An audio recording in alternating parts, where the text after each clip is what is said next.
Hi friends, நம்ம இன்றைக்கி வந்து ராகி கூழ் செய்ய போகிறோம். எப்படி செய்யலான்னு பார்க்கலாம். வாங்க வீடியோக்குள்ளே போகலாம்.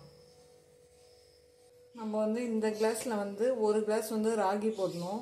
ராகி மாவு அதை போட்டுட்டு இதுக்கு வந்து 4 கிளாஸ் தண்ணி ஊற்றி நேற்று ஈவினிங்கே நான் புளிக்க வச்சிட்டேன்.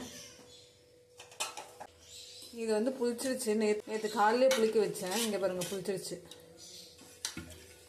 இப்படி தான் புளிச்சிருக்கோம். புளிச்சா மேலே நுரையாக வந்திருக்கோம். நான் மிக்ஸ் பண்ணிட்டேன், அதனால இப்படி இருக்குது. நெக்ஸ்ட்டு வந்து நம்ம அரிசி ஊற வைக்கலாம். எவ்வளோ ஊற வைக்கலான்னு நான் சொல்கிறேன்.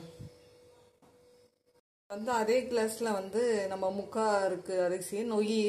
நொய் எடுத்துக்கணும். நொய்யில் வந்து பச்சரிசி இது பாருங்க. இது வந்து ஊற வச்சிடலாம். ஊறினா தான் சீக்கிரமாக வேகும். நீங்கள் எந்த கிளாஸ் யூஸ் பண்ணுறீங்களோ அதே கிளாஸே யூஸ் பண்ணுங்கள். இப்போ இதை வாஷ் பண்ணி ஊற வச்சிடலாம். இப்போ வந்து அரிசி வந்து ஊறிடுச்சு. நெக்ஸ்ட் வந்து கூழ் செய்யலாம். எப்படி செய்யலான்னு பார்க்கலாம் வாங்க. தண்ணி இதில் ஊற்றிக்கலாம்.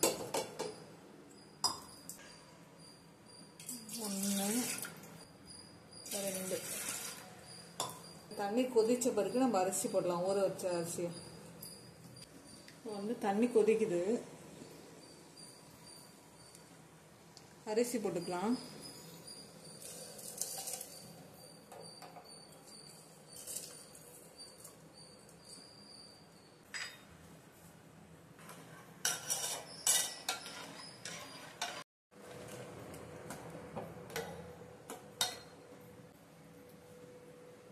இப்போ வந்து சாப்பாடு வெந்துடுச்சு. இங்கே பாருங்கள், ஒரு முக்கால்வாசி வெந்தால் போதும்.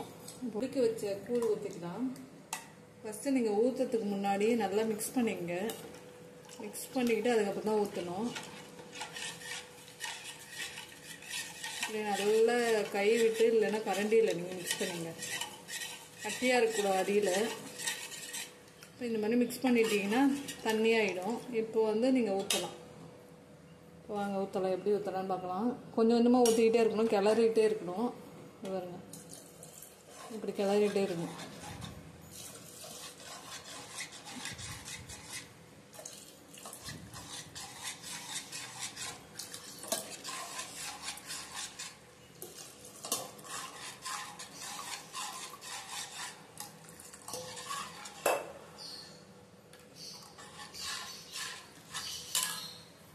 நீங்கள் மாவு ஊற்றுற பிறகு கொஞ்சம் கொஞ்சமாக கெட்டியாகிட்டே வரும். கிளற கொஞ்ச நேரம் ஆச்சுன்னா கொஞ்சம் கெட்டியாகிடும். அதுக்கப்புறம் வந்து நீங்கள் செக் பண்ணலாம். இந்த தண்ணியை வந்து இப்படி தொட்டு இல்லை தொட்டினீங்கன்னா கையில் ஒட்டக்கூடாது. ஒட்டாமல் இருந்தால் தான் வெந்துருச்சு. ஒட்டுச்சுன்னா வந்து வேகலை. இது இந்த கூழ் வேகிறதுக்கு இதுதான். அது மாதிரி தண்ணி கரெக்டாக சேர்க்கணும். அதிகமாக சேர்க்கக்கூடாது.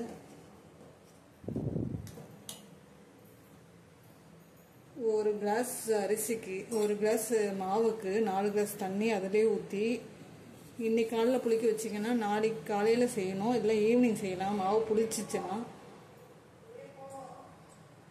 அதுக்கப்புறம் அரிசி வந்து இதில் அரை போடலாம். நான் முக்கால் போட்டிருக்கேன். அரை போட்டிங்கன்னா 2 கிளாஸ் தண்ணி ஊற்றுங்க. முக்கால் போட்டிங்கன்னா 3 கிளாஸ் தண்ணி, 3 4 கூட வைங்க.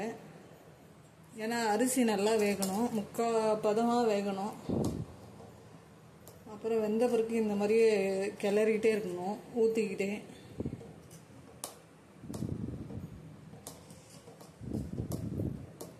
இன்னும் கொஞ்ச நேரம் ஆஃப் பண்ணிடலாம்.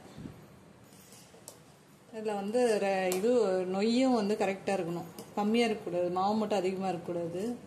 இது வந்து ஆடி மாதம் ரொம்ப ஃபேமஸ்ஸு. நீங்கள் வெயில் டைமில் குடிக்கலாம். இது எப்போ வேணாலும் ரொம்ப நல்லது உடம்புக்கு மற்ற இதை விட.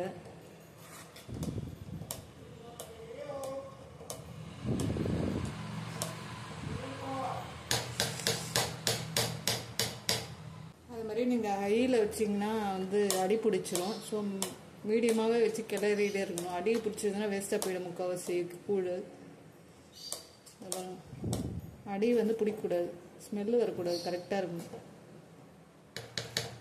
அதுமாதிரி மாவு வந்து நல்லா வெந்திருக்கணும். இல்லைன்னா தண்ணி விட்டுரும்.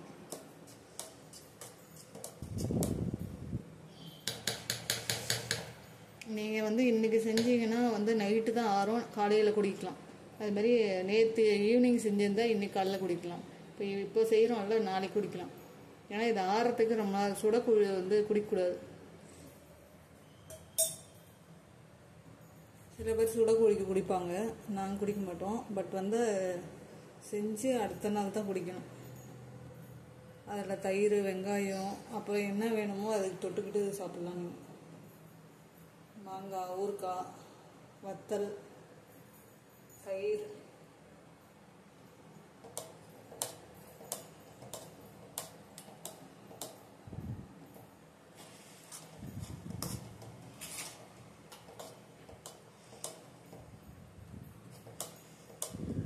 வெந்துருச்சுங்க இது.